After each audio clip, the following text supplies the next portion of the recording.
Hi, everyone. Thank you so much for joining us. I think we're going to get started and allow some more folks to come in, but we have a full program for you today, so I think we should hit the ground running. My name is Katie Brown. I'm the Director of Government Relations at ACCT.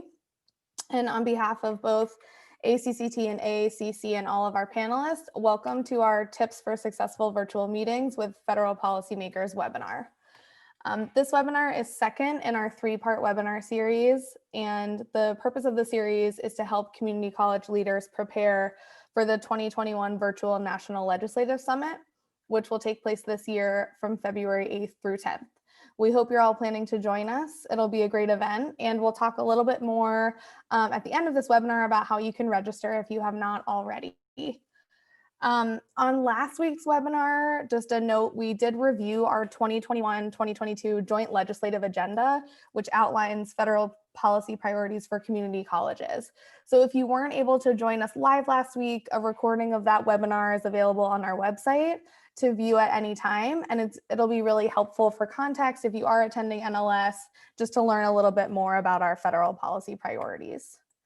And joining me on today's webinar, we have a couple of special guests. The first is Ben Naylor, Chief of Staff at Rockland Community College in New York. And then we also have Dana Kauffman, Director of Government Affairs and Community Relations at the Northern Virginia Community College.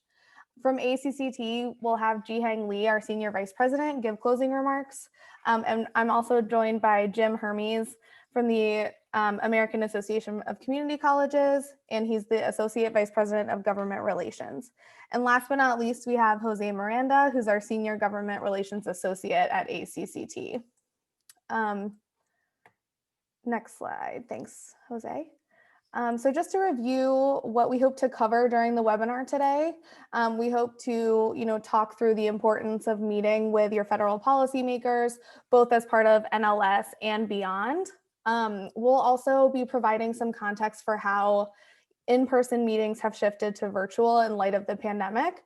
We know a lot of you have been dealing with how to shift in-person meetings to virtual meetings in your everyday lives, and this also extends now to policymakers. So we'll talk a little bit about how things have changed, but how virtual meetings are still great opportunities to connect with your legislators. We'll also highlight some examples of effective advocacy, which is what Ben and Dana are joining us for, which we're really excited about. And then we'll also just provide you with some resources to help you prepare to conduct virtual meetings with your congressional representatives as part of NLS. I'll talk a little bit about the resources that we have available on our website for you to help with planning as you're getting ready to attend the NLS. And with that, I will turn it over to Jose to do the next couple slides. Thank you, Katie. And again, everybody, welcome. It's glad to have you all on this Friday afternoon. If there are any questions come up during the whole webinar, please feel free to use the Q&A feature and ask those questions so we can get to them towards the end of the webinar. Now, let's start with the basics. Why are we even doing this? Why should we be meeting with policymakers? First of all, they are going to be changing, especially as we start a new Congress with a new administration. There's going to be a lot of different priorities, a lot of different changes. But we want to make sure that these policymakers understand and know what are the needs of community colleges and the students that they serve. And you've seen our roles like Senior Government Relations Associate. Some of us work for it through ACCT, AACC, individual colleges. This is what we do on a regular basis, and it's all great. We try to keep up with the information, what's happening with the Department of Education, what's happening in Congress. But ultimately, the biggest deciding factor that a senator or a House of Representative is going to have is how is the policy going to impact their constituents, the people that put them in place in office, the people that are electing them. And so when it comes to advocacy, we are really good at what we do. We provide the information, we stay up to date, but ultimately we can tell all of this to policymakers, but the final push is always going to come from the district, whether it's the state or the individual congressional district. And that's why we're urging you and showing you that you should be doing this. This is a good way for you to Establish a relationship with the member, show them what you are doing, what your institution is doing, show them what you're leveraging in terms of federal resources and how you're turning that into a positive outcome for the community, and why they should continue supporting and advocating these priorities, whether it's funding or specific programs that you want them to support. So this is why it's very important for you to meet. And while we can't meet like we used to before the pandemic, at least not for the time being, that's not necessarily a bad thing. So let's go back, hold on. And let's look at how meetings used to take place versus how they can take place now, which personally, as someone who does this on a daily basis, it's a blessing in disguise because your member is so much more accessible now than they were prior. So pre-pandemic, meetings usually took place in person, and it was either in the member's office in DC or in the district. This is great. You know, you could mingle, you could meet some of the staff in person, you could chat, but it also meant that you were limited to time zones, you were limited to travel, you were limited to whether you're even able to fly out, and if that works. Whereas with the current environment, it opens it up to anyone that has access to a computer, a webcam, and a program like Zoom. And so in this way, this is your opportunity. There may be many of you who this may be your first NLS that you're attending, or this may be your first time trying to reach out to your members. And so this is giving you the opportunity to speak with them, to have access to them.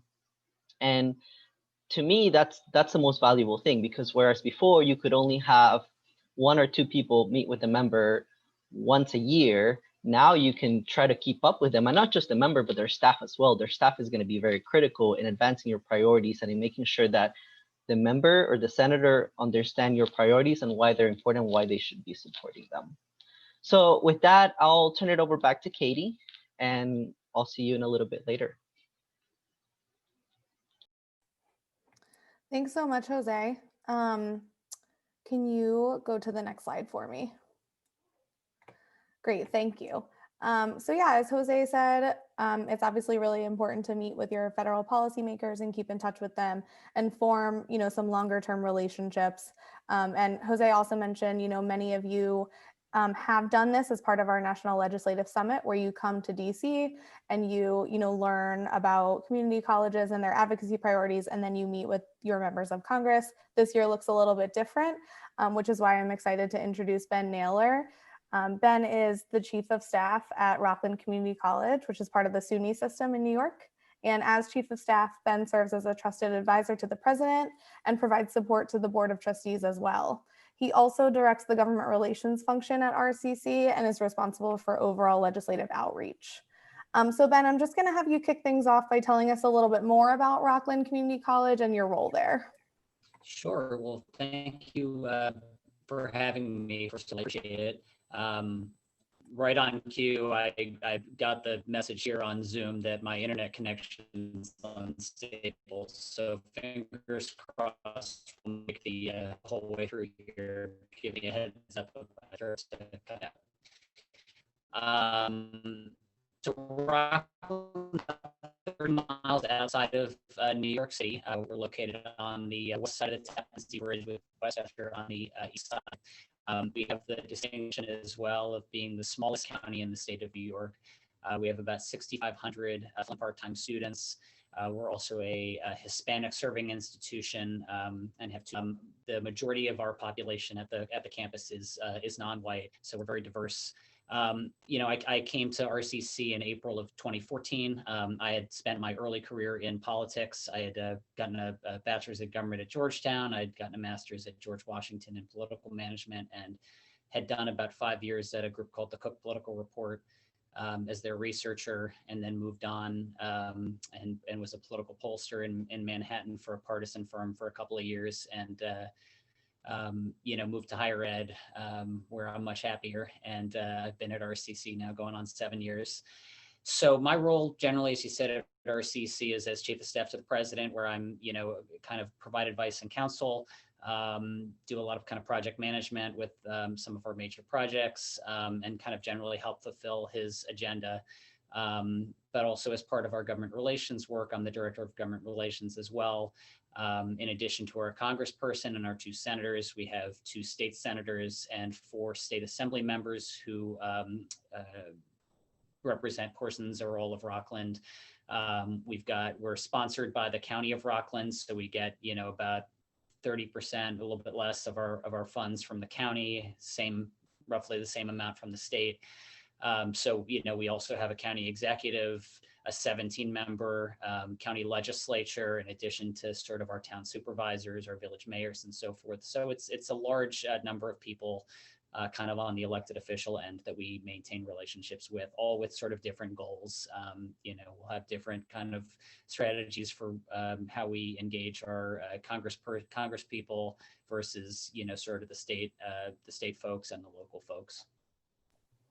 That's great. Thanks so much for that overview. And your internet was like slightly rocky in the beginning, but it seems to have leveled out. So I think we're good, not to jinx it. So for the next question, I just wanted, obviously we kicked off talking about some of the reasons why it's so important for folks to meet with their federal policymakers and keep those relationships strong. I just wanted to ask, given the work that you have done and your extensive experience in the government relations world, if you wanted to just provide your kind of lens on why these relationships are so important. Yeah, so I think when you're talking about government relations, you have to have a real kind of an idea why you're doing what you're doing. It shouldn't just be that you're coming to NLS once a year to sort of check the box. Okay, it's NLS time. We're going to meet with, let's set up our meeting with our member of Congress and our senators, and we'll talk with them for 10 minutes and we'll give them the 1-pager from ACCT, and then we're done. And then we'll come back again next year and see them again, because that's just not a recipe for success. At RCC, as I was mentioning, we have different priorities for different people, specifically with regards to members of Congress. I think a good place to start in understanding why advocacy is important is really to kind of look at that ACCT 1-pager, and AACC provides some information as well. Obviously, kind of the fact sheets on what the federal priorities are for community colleges in general. Whether it's short-term Pell or support for Dreamers and so forth. But I think you're going to also know, based on your state and your own institution, what federal priorities are going to be important to you. Another big reason, obviously, to maintain these strong connections is funding, is basic funding. I hopefully most of the people on this call have a strong grant office, at their institution, and it's very important to have a good contact in your congressperson's office for when you're seeking those federal grants. We have a partnership right now with a group called Lucian, who provides grant services, and we have a full-time person on the campus. But we always engage our Congress people and our senators when we're applying for federal grants, through letters of support, and that just generally letting them know that we're seeking these opportunities. And so, in addition to that, you just saw from this most recent stimulus bill just how important that is, that the advocacy work has been. The push for headcount formula was super important. We got quite a bit more funding having a headcount formula included. I mentioned we have 6,500 students. I see half of them are part-time. Having headcount formula was critical in that funding bill. The last thing I think I would just make runs to is the fact that we're getting now into a new Congress where earmarks are going to come back. I'm sure AC, given the return to that earmark legislation, but members will have kind of a little more leeway now to bring member items back to their districts. And I think that you've got to be a little bit more aware of what priorities are going to be important to the college, to your individual colleges, but also where you can kind of make the case that it's providing a vital kind of service to the community. So keeping those things, having a couple ideas for member items that can help your college, and having those meetings with your Congress people early on to kind of talk about here's what's important to us, and those early conversations will be pretty key. Thanks so much, Ben. That's really helpful. And I'm glad that you mentioned pandemic relief funding. We did talk about it on our last webinar. just how important it is. And so I just wanted to flag for folks, if you do need more information on that, our last webinar was a great resource, and that we're also going to be putting out other pandemic related summaries and resources for you to use during your visits, during your NLS visits as well. So Ben, I think maybe, some folks on the call, I'm not sure kind of the split between how many folks are participating that have attended NLS before or have met with their members of Congress before, but I think it might be helpful, you did mention some of the federal policy priorities that you all focus on. It might be helpful for context if you talk a little bit about how you land on those federal policy priorities, like who is involved in making those decisions about what your college, will advocate for. I know you mentioned like it's different depending on the needs of your institution, which is a really good point. But I think, maybe sussing out how you suss out some of those policy priorities would be helpful. Sure. I'll talk generally about what we do at RCC. We have a 7-member cabinet, I believe, with President, myself, and our vice presidents.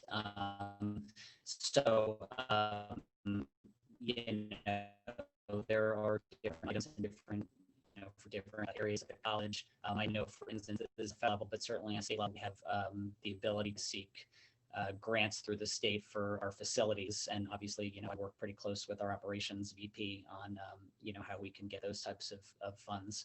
There are a couple of things that we landed on and that continue to be priorities for us. Last year in particular, we focused on the pandemic in general because of what was happening, but also we had the distinction of having Nita Lowy as our representative. And Congresswoman Lowy was, the powerful chair of the House Appropriations Committee. So both myself as well as the folks over at Westchester Community College, I know were engaged with her, quite frequently, advocating for that headcount formula and really kind of trying to give them an understanding of why it was so important to prioritize community college students, and helping them understand why a headcount formula was, kind of the more fair way to go. Given that, these community college students were the ones that were being impacted the most. And so we had, I know, a lot of conversations over the last 9 months or so with Congresswoman Lowy's staff, as well as herself in person. In addition to that, the one other kind of big federal priority we have at RCC is the short-term Pell area. We, going back maybe 5 or 6 years before our current president got here, we really didn't have a very strong adult market here. It was very much sort of that typical community college from 20 years ago, where you think about it as being a pass-through institution. You got high school students who will come, they'll take some courses, they'll move on. And, our continuing ed was not, was more kind of built around enrichment courses to workforce programs. So we really kind of invest in that area, and we have something called Career Skills Academy here now, where we met with business and industry pretty early on in 2018 to get an understanding of, what areas you have in your area, in your industries, where we're kind of defining that as being at least $45,000 a year, where the candidate does not necessarily have to have a 2 or 4 year degree, but needs to have a high school degree. And we have 7 or 8 programs that we identified pretty quick, where we could do a 4 to 6 week, 5 day a week course, and get them into these positions, into these jobs, pretty quickly after they graduated. The problem, of course, was trying to get students into these programs that are going to cost thousands of dollars for this program, when it's not covered by financial aid, was a tall order. We were able to head a little bit off with scholarships and doing some fundraising outreach, but it's pretty clear still that without that short-term Pell, it's really going to be hard to build enrollment in those programs and help get those underemployed workers in their education. So we're going to keep pushing for short-term Pell and hopefully, hoping it works out with this current administration. Fantastic. Thanks so much, Ben. And definitely with you on short-term Pell, it's going to be a top priority of ours, and as well as AACC's for the next couple of years. So really excited to hear you all are prioritizing that in this Congress. The last question I just want to ask you before I switch over to Dana, I know that you've involved students and student voices in your advocacy, and I think that's really important. You know, Jose touched on in the beginning of the presentation about how policymakers really remember stories and real life examples and tangible kind of examples of how their decisions impact students and community colleges. So I'd love to hear just a little bit more about how you involve students, both in, you know, in-person settings if possible, but also moving to virtual, which is what we've all had to do. Yes, certainly. Yeah, I mean, one thing I've definitely noticed over the years, both in going to NLS and just sort of, you know, being on government relations listservs and seeing how some other colleges do it, is that I think there are a number of colleges who kind of view the government relations function as being sort of a one-on-one relationship between the elected official and the president, or the elected official and the director of government relations, and they forget to sort of include that student voice in the process. And it's so important. You know, years ago, I mean, I know we used to be at RCC, we used to be in that kind of former position where you know, the president had these very close relationships and would meet early, you know, early on. And you can just see the difference of, you know, just when you involve students, especially students who have, you know, really important stories that are kind of more typical of your typical community college student. So as an example, last year when we went to NLS, we brought a student with us who was a dreamer, and we were advocating for, we're advocating for the Dream Act and talking, and we let her just kind of tell her story. She had grown up in Rockland her whole life. This is the only place she ever known. She was extremely concerned about the DACA rescission and had a, really good heart to hearts. In addition to that, the one other area I know we have a couple of times a year, we'll meet with our state and local folks, both to talk about, our county funding as well as our state priorities. It's sort of a partners in government session. And we had that, last year, and included our student trustee. And he, we kind of went through early on our kind of typical kind of PowerPoint stuff. Here's all the things that we've done well over the year, and sort of updates to some of our bigger priorities. And then we introduce him, and he tells his story about how he really struggled in high school and how he came to RCC and, really found his way, and how RCC saved his life. And, he's off at a really great four-year institution now. And, I could physically see in the room, all of these legislators just sort of perk up and start smiling and nodding and asking him questions. And, he gets a standing ovation at the end. And, these student stories are going to do so much more than if you just sort of come and have, a 5-minute conversation with your reps and leave them with the ACCT one page. They're going to forget you in 24 hours. They get lobbied every day by, a number of groups, but they'll remember if they have these student stories. So, presidents and government relations directors, they have anecdotes and they have data, but these students have honest to goodness stories that leave an impact. And so if you're not including your students in your advocacy efforts, like every time, it's just bad practice. Thank you, Ben. That's a really great point. I have myself experienced like the transition from glazed over eyes when you're just talking like through bullet points, and then when you have like a real life story that's inspiring, just like the physical change in the room. And I know I say in the room and we can't do that right now, but like even, virtually in meetings, because you're still face to face, you can see just the change in enthusiasm when folks, hear real life stories like the one you described. So thank you so much for that perspective. And I'm going to definitely circle back with you for some audience questions. For right now, I'm going to transition over to Dana and introduce Dana. Dana Kauffman is, as I mentioned before, the Director of College Government Affairs and Community Relations at the Northern Virginia Community College. Dana provides staff support to the Nova College Board and represents Nova on the Fairfax County Economic Advisory Commission, in addition to his government affairs and community relations work. So Dana, I'm going to turn it over to you. Thank you, Katie, and I very much appreciate this opportunity to address the membership and particularly thank Rosie O'Neill, who's not only an ACCT board member, but also the chair of our Northern Virginia Community College Board. And I hope the viewers take all of these pieces together, because the points that Ben just made and those that Jose made before him are absolutely spot on. This is about developing and growing those personal relationships with elected officials. What I've been asked to share today, based on a suggestion made by Rosie, is the success we just recently had in our first, and thus far only, but it will probably be followed up, virtual tour and briefing for members of our Northern Virginia delegation to the Virginia General Assembly. This took place on January 7th, which already seems like 2 months ago, but it worked well. And many of these same points we're going to be using on February 12th, when we already have 4 meetings set up with members of Congress and one with one of our senators. So I think when you hear what I'm sharing, the key thing to keep in mind is it is about those personal relationships and certainly the follow-up that goes with it, because this is not a one and done situation. You have to look at the long game. So again, this is an example. This is what we did for a state group.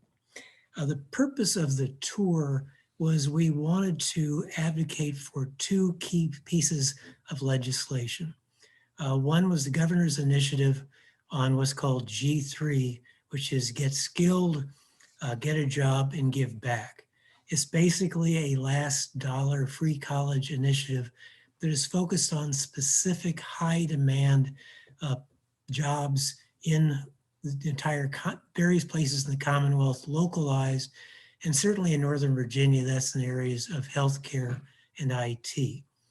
The second was to further advocate for additional funds for what's called Fast Forward, which in this case is a workforce development tied program where the state government has agreed to buy down the cost of those otherwise very expensive programs to 1/3 the normal cost, predicated on students successfully completing their coursework and passing the associated exams in their fields, accreditation exams, certification. I'll get the word out eventually. So those were the 2.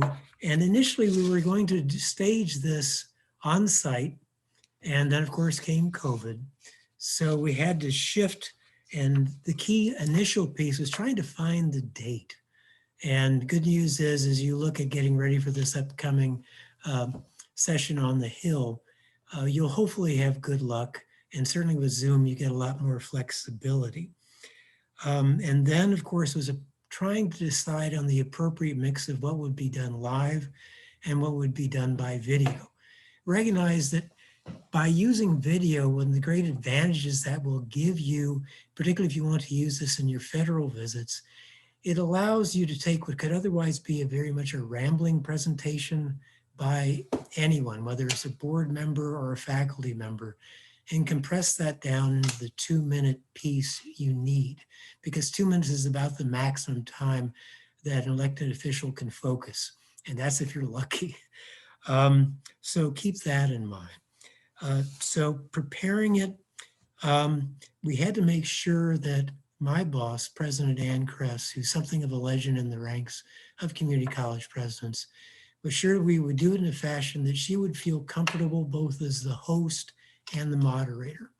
And that was comparatively easy, and she certainly added some great points as we tweaked this in the approximately 2-month process getting ready to make it happen. In preparation for this particular event, the key was getting our audience, the right audience. We did initially send out save the dates to all 41 members of our state delegation. And then we placed phone calls to the key participants. And that's certainly Speaker of the House, Senate and House Majority Leaders, the Money Committee members, to make certain they were aware that this was an opportunity and we would make it worth their time. And by making it worth their time, we had a very compressed agenda, relatively speaking, an hour. And we'd hold it to it. And within that hour, we would not only have those 6 videos, we would have 4 separate breaks for questions and answers. And we would also have other presentations. The key is we wanted those elected officials to feel that we were directly addressing them. And it was for them. And we wanted them to feel free to ask any questions to get the most out of it. We'd also give the opportunity for their senior staff to listen in, because again, at the end of the day, so much correspondence associated with college, hits the staff level, stays there, and gets resolved there. So we want to make certain they remain our friends as well. We finalized the videos, including in some cases writing the script for some members, and that those videos didn't get finalized literally in the day before. So 2 months ahead of time, day before for finalizing. So it does gives you an idea of how much advanced prep can be needed to do it and to do it well. We had multiple discussions with our IT staff. We did a dry run with IT and the major participants. So highlights. The key thing, and I think everybody who participated would agree with this, were our videos. We did 3 in-house, we did 3 professionally prepared, using Perkins Grant funds to pay for those videos. And the idea is we wanted to get multiple uses out of those videos. The initial, of course, was for this lobbying, if you will, of our members of the General Assembly. But the second was then to use in reaching out to prospective students to get them excited, engaged, and wanting to be interested in those particular programs. So first video was our chair provided background information on the importance of the college to the region. So as you go out to meet with your federal participants, elected officials, that's certainly important as well. What makes your community college so vitally important? Not just a nice to have, but a strategic necessity, particularly as we look at the post-COVID employment environment. The second video was dealing with our ties to veterans. And we had one of our board members again make that presentation. And he's a retired Army officer, one time was in charge of telecommunications for the White House, a very impressive gentleman. And the third, to emphasize our tie to the K through 12 systems, we had a long-time area principal for 22 years. He was a principal at T.C. Williams, so a major school just outside of the District of Columbia. Those went over well, but without a doubt, the biggest connection we made in this presentation was by putting together videos about our programs. And in our case, they were programs specifically that were tied to what we wanted these legislators to fund. Programs tied to the governor's G3 initiative. And they had some common elements. First, we delivered essential facts about the program.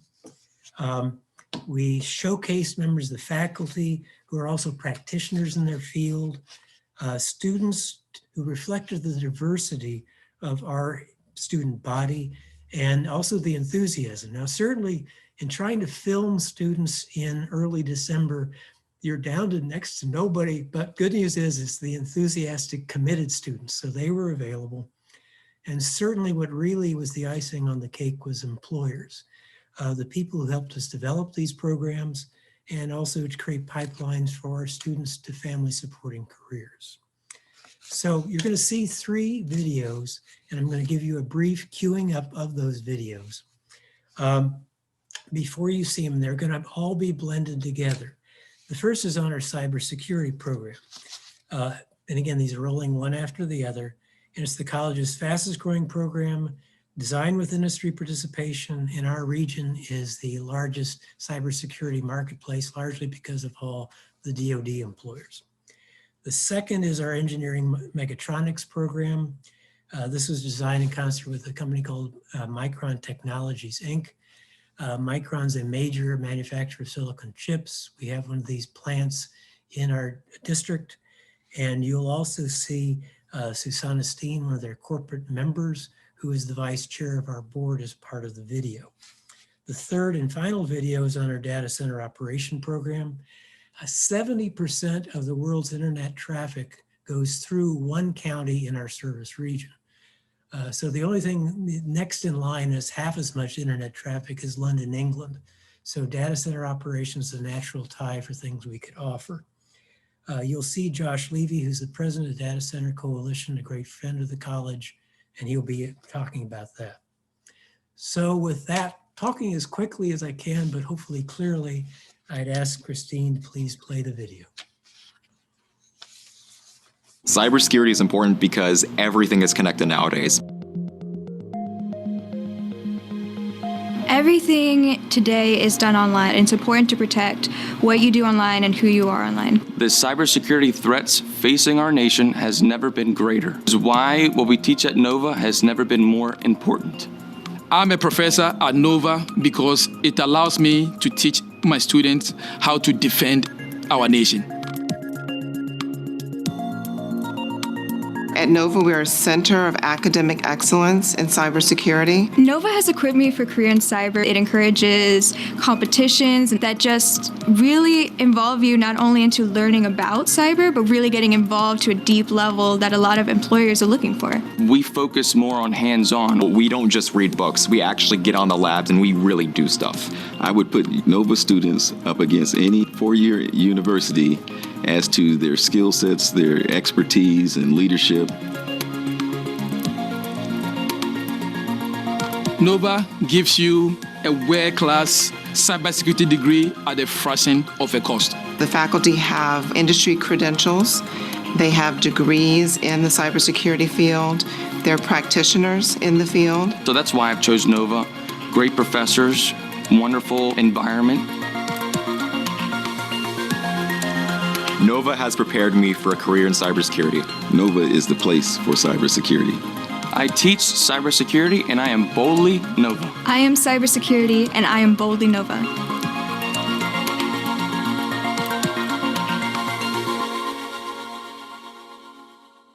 Engineering technology is the hot field for jobs these days. NOVA was ready and ripe for the moment.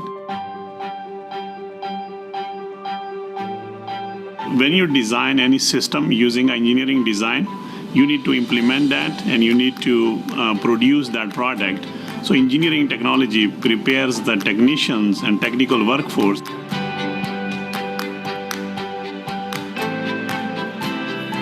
I love Mechatronics because it's so hands-on. Mechatronics is like a puzzle to me. It's all these little bits and pieces of different types of engineering that you can put in one big picture, and it makes a beautiful picture.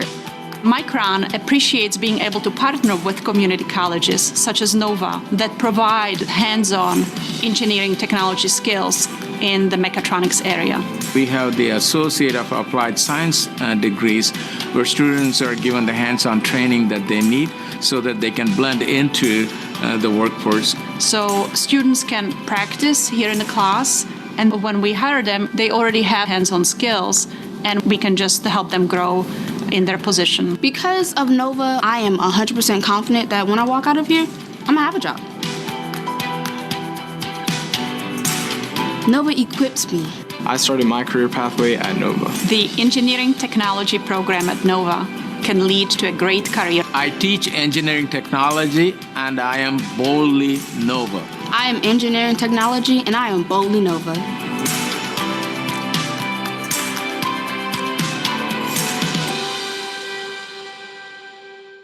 I'm passionate about data center operations. It's one of the industries that's mission critical. It's unique in a way that we power the world's internet. Every time you go to your smartphone or you go to a tablet or you watch Netflix, you're using a data center somewhere.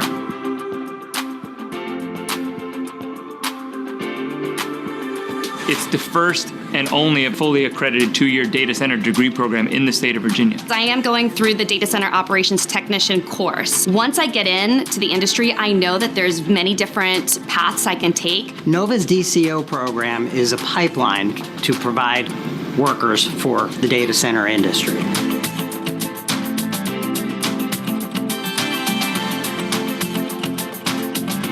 I love hands-on. I get to come in and actually touch the equipment. That helps me learn better. I don't know anywhere else in the world where you could get a degree program with the income potential that this program has for the relatively low cost at NOVA. Whether you can do it all in 4 semesters or you have to spread it out, take the time, it pays off. The Northern Virginia Community College has a tremendous brand in the business community. You know what you're getting with a Northern Virginia Community College student, somebody that's prepared to enter the workforce, somebody that has learned the skills that they need. I know that I'm going to have an opportunity for me waiting at the end of this. The teachers at Nova have been amazing. Nova is the ideal place to learn skills required in today's technology workforce. Nova prepared me for a data center operations career. I teach data center operations, and I am boldly Nova. I am data center operations, and I am boldly Nova.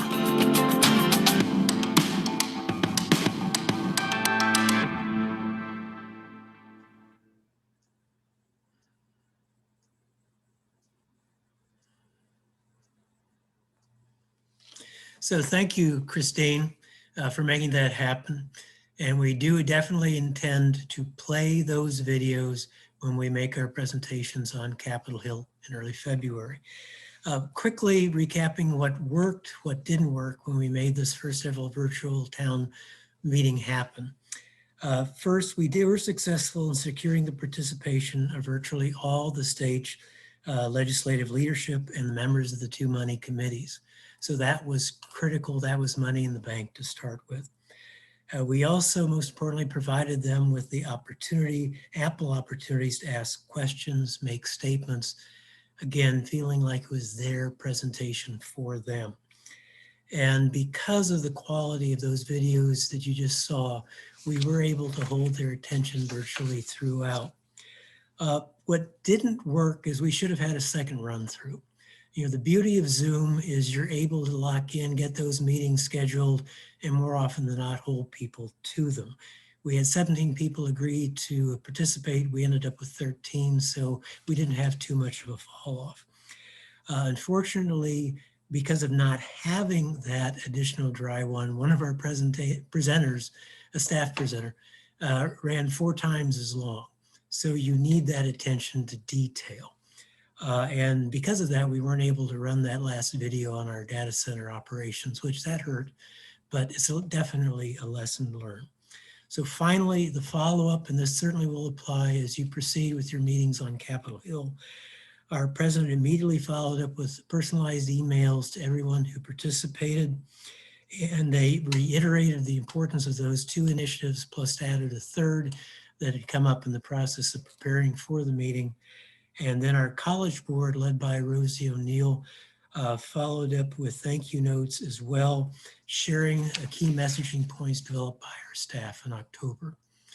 So Katie, that's how we were able to take advantage of this COVID world to leverage what we can. And frankly, thus far, knock on wood, is proving to be more effective in reaching out to these elected officials than we thought. Thank you so much, Dana. I very much enjoyed watching the videos. I think they were great and really well done. And I appreciate you kind of running through what worked and what didn't work.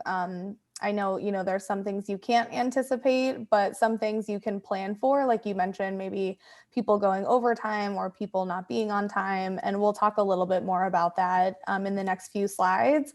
But before I dive into those, we got an audience question. I thought maybe Dana, I could start with you, and then Ben, you could also answer.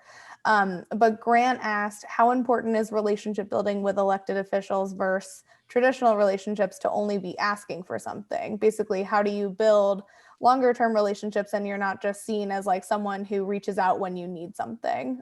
So Dana, if you want to start, and then kick it over to Ben. Well, certainly, the advantage we have with Northern Virginia Community College, our members of Congress return to homes that are probably at most an hour's drive away.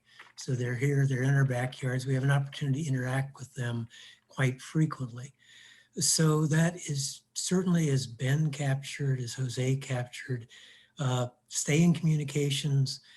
When it comes to grants, we certainly want to see, and Nova does not have a great record in this, just being totally upfront. We just recently, I have for my first time an associate who is going to be solely focused on federal grants, and she's proving to be wonderful, quick study. And she will be particularly helping me, but in many cases personally reaching out. And so identifying those key committees, we do have at least one area member who's on some of the key DoD, and recently a member who was added to House Appropriations. So that position is reasonably well, but maintaining that contact, you're right, Katie, is important. Yeah, and I just sort of being high touch with them in general, I think is important. So just, as an example, I know we've got a job fair that's coming up in April. And so I've, reached out to, our congressperson as well as, our state senators and so forth, to ask if they'll co-sponsor and, just always kind of having touches on them so they don't forget about you. The other two areas is, also just kind of generally being aware of what's going on in your community. Obviously, if there are, nonprofit events and community events where, you might run into, either the members or their staffs, just be aware and make sure you go into those and having the president go to those and so forth. One thing that we are doing at RCC, and we're going to start transitioning that into a government area that I think could work well at any college, is we've got something called the President's Society, which is essentially just sort of a small leadership group of about a dozen students. We did it last year when we were in person, where we give these students a small stipend. It's for an entire semester. They had to come in once a week. They have work to do as part of their commitment. But they meet every week with a person from the business community. At least this was what we did last year. And that person tells their story. They talk a little bit about what, how they got to where they are. They take questions from the students. It gives the students an opportunity to kind of think a little bit about their own career paths in different areas, stay in touch with these folks, going forward as they think about what they're going to do after RCC. But it also kind of gives it helps the college itself in building these relationships as well. So, obviously that's happened with kind of our business and industry, and those are relationships we're going to have going forward. But I think it's also a real good opportunity for how you can kind of engage those elected officials without it being sort of like an ask. It's hard to turn down. It's, if you've got any sort of heart, you're going to, it's hard to say, I don't want to tell my story to these students and help them and, answer their questions and be a help as they're thinking about their own futures. So, I think that's something, starting, perhaps this fall that we're going to start transitioning into the government area, is having our new congressional representative, Mondaire Jones, as well as some other, local folks, and, to kind of stay engaged with the college and talk to our students. Great, thank you both. That's really helpful. And I know we'll have a couple more audience questions at the end, but quickly I want to go through the next few slides. So obviously you all have heard from Dana and Ben, who have extensive experience and have done really creative things to continue relationship building with their members of Congress. But I want to bring us back to basics a little bit and just kind of talk through, if you are preparing to attend the NLS and you are either you have scheduled Hill meetings already or you're still kind of in the midst of scheduling them, just wanted to run through a couple tips and resources that we have to help you prepare. And I will, while I'm talking, drop in. We do have on our website, we have kind of a preparation guide for folks who are attending NLS, and it's pretty extensive. It's about 20 pages, so probably a little wordy, but it walks you through everything from, how to send an email to your congressional office or call them and find out who the correct contact person is to reach out to get scheduling a meeting started. So it walks you through that, and then kind of provides a checklist of things you should maybe think of doing or information you can gather about your community college and your student population before you attend the meeting. And then we'll also talk a little bit about meeting tips for when you're actually in the meeting and how you can kind of keep things on track and effective, considering sometimes, you only have a short window of time to talk with your member or their staff members. So first, just preparing for the NLS. Obviously, the NLS is in a few weeks, so you'll want to contact your congressional representatives, both on the House and Senate side.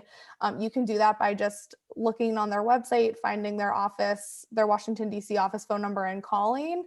You can ask for their scheduler's email and they'll give you that information. And then you just kind of lay out in an email, who is going to be attending the meeting, what the purpose of the meeting is, etc. And again, we have draft language for you all in our guide, which I will drop in here right now.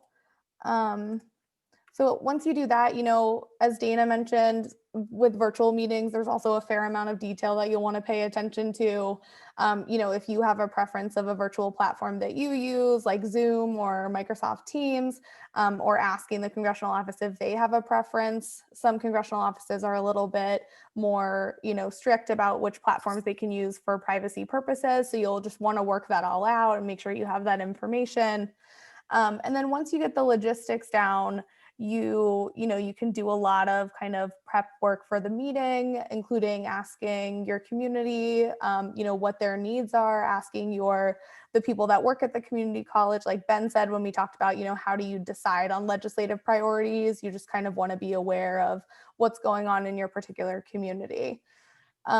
And then, one of the things that we always talk about when we talk about the federal role in community colleges is obviously funding. So there's a lot of different federal funding streams that your community college can be receiving. And so what we've included in the packet that I just dropped in there is something called a federal funds worksheet, which kind of allows you to work with your financial aid department and fill out kind of what federal funding your institution is receiving, whether it's, yearly funding or pandemic related funding. That's just something that's really helpful when it comes to like a tangible demonstration of the impact that these federal policymakers are, what the impact that their decisions have on your institution. So I definitely encourage you to check that out and fill it out prior to your meeting. And then the last point I'll make before I'll turn it over to Jim for him to, run through his perspective is just, knowing your legislators is so important, and knowing their background is really important because it allows you to connect with them on a personal level. So if you know, for example, that they attended a community college or they grew up in a part of town that you're familiar with, all of that is really important to building a foundation of a connection with them and helping with long-term relationship building, as we were just talking about. So Jim, I'll turn it over to you, and if you wanted to provide your perspectives.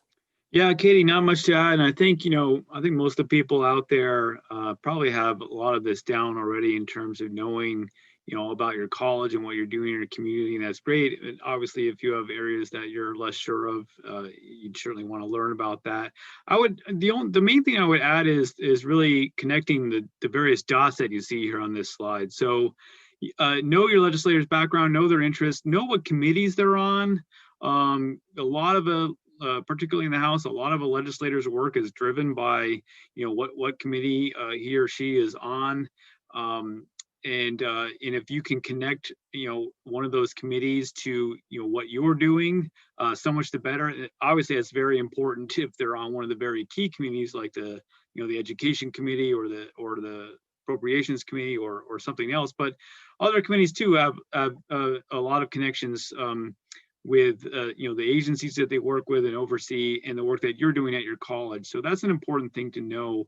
And I would say, and more generally, just in the way you approach this and your conversation with your member or their staff member, is approach it in a way that you're not there really to ask something. I mean, you very well might have an ask, but you're also there to help them do their job, to complete their mission, to help them in the reason that they are up there in the first place, to in turn help their community. So really let them know how you can help them do that. And obviously, some of that embedded in that will be, you might need help in order to help them, but that's the approach I always recommend that people take to overall their relationships with their members of Congress. Thank you, Jim. And if you can stay online, because I think I'm going to tag team this slide with you. But this is a couple of other things to keep in mind and remember as you go through. And once you've scheduled your meeting, once you have a confirmation, you need to basically have a game plan. Make sure that to juxtapose from when we were in person, it was easy to go off of body cues, body language, to know when you needed to transition to the next person or when you needed to switch to the next topic, make sure they stayed engaged, like Dana mentioned. That's a little harder to do virtually, right? So you need to have a layout, you need to make a plan, much like what Dana said. You want to make sure that you do a walkthrough, whether it's an actual full-on walkthrough or at least create an outline of this person is going to start and you're going to talk about this topic, and this person is going to go next and we're going to transition by doing this, and so on. You want to make sure you have a plan. You also want to make sure you're on time. Again, this webinar itself is a good example that we could have everything planned and then technology might throw a wrench at us. So make sure that not just on time, but you're early so you can troubleshoot, test out everything, make sure your camera's on, make sure you're in a good angle, there's nothing distracting behind you. Make sure you're flexible. You know, as you know, you're talking with federal legislators, and especially if you're meeting during a week where the Congress is in session, they may get pulled last minute for votes or for committee work. That happens all the time in person, and I'm sure it's still happening virtually. So it may be a thing where you're talking with them and then they need to step out, so they can only give you 5 minutes, but they're going to leave you with their congressional staffer. And that's just as important. I myself, as I'm a former congressional staffer. There's a couple of folks here in this webinar that have been congressional staffers in the past, and we can tell you, going back to the question about building relationships, building a relationship with the member is critical. Building a relationship with their staff is also just as important, because the first person that the information is going to go to when you need something or when you want to share some information is going to be the staffer. And you want to make sure that they know who you are, that they know that you are a constituent, and the impact that you and the institution and the students have on the district. So make sure that be flexible. If you have to stay with a staffer, that's fine. Roll with it and give them just the information just as well as if you're meeting with a member themselves. And like it's been mentioned, make sure that you have college-specific data. At ACCT, we represent, and at AACC, we represent nationwide, and we provide holistic data to members. But the question that always gets asked is like, okay, and what about this in my specific district? What about the data for the college in my district? What about the students that are my constituents? So make sure you have that in specific data, because that is always going to be helpful. If you have much to the example that Dana and Ben have mentioned, like when you have students or when you have videos showing the programs, if you can provide that kind of information, that'll help. One, helps you build the relationship because it's a two-way street. They're helping you, but you're also helping them because this is material that they're then going to use, whether they're in the committee markup or they're on the floor doing a speech or they need to do a press release. They're going to use this information. So make sure you have about that. And to what Jim mentioned, make sure that you know your member, that you know their committees, because usually their committees are also aligned with their priorities. So if you know that there's a member who is really big on workforce development programs, then highlight your workforce development programs. If you know there's a member who is really big on post-secondary affordability, talk about how the federal programs like Pell, SEOG, and Federal Work Study help you and the institution reach more students and make it affordable for them. And those are just some examples. I'm gonna stop there and I'll turn it over to Jim in case he wants to add anything else and anything I may have missed on this slide. Yeah, I don't think anything was missed. I would just circle back. First, I would circle back to what Katie mentioned earlier in terms of platform, and it really does vary from office to office. And you know, most of our experience, Jose and me and Katie and Ben and Dana, you know, we're on a day-to-day basis, we're largely talking with staff members to members of Congress. And your meeting is going to be a little different, going to be both meeting with staff and the members themselves. And that's a little bit of a different scenario in terms of the formality and potentially the number of people involved and all that. But regardless, I think it's important to make sure you give them the first option on determining, you know, the platform that they want to use. I mean, have something ready, obviously, to use and say, you know, we can do this. We have this account or whatever. However, you know, what's your preference? And then the other thing I would just say, just technically speaking, is not only practice like Jose mentioned, and you know, do your dry run through, but also have a complete backup plan. I mean, we were doing a webinar at AACC a couple of weeks ago, and the entire webinar platform went down nationwide, I think. And you know, we had to quickly go to sending everyone via email the PowerPoint that we're using, and just do and also a conference line number for everyone to call in and we just wound up doing it that way. So have that conference call line at the ready to revert to if need be, just in case something doesn't work out technically speaking. Great, thanks so much, Jim and Jose. I'm going to turn it back over to Jihang to just close us out and send us on our way. Okay. Well, I want to thank everyone for joining us this afternoon, and hopefully a couple of the things that Ben and Dana have done at their institutions have piqued your interest in doing something at your institution. And this is also a plea from our association and AACC. We are hosting the 2021 Virtual Community College National Legislative Summit, and the website is right there on your screen. We are excited to host it. We'll have a variety of speakers, variety of individuals that will be talking about some of the cutting edge issue areas that we're working on legislatively. And I can't stress enough that your participation and your trustees and your president's participation in our event is critical as we build momentum around certain things.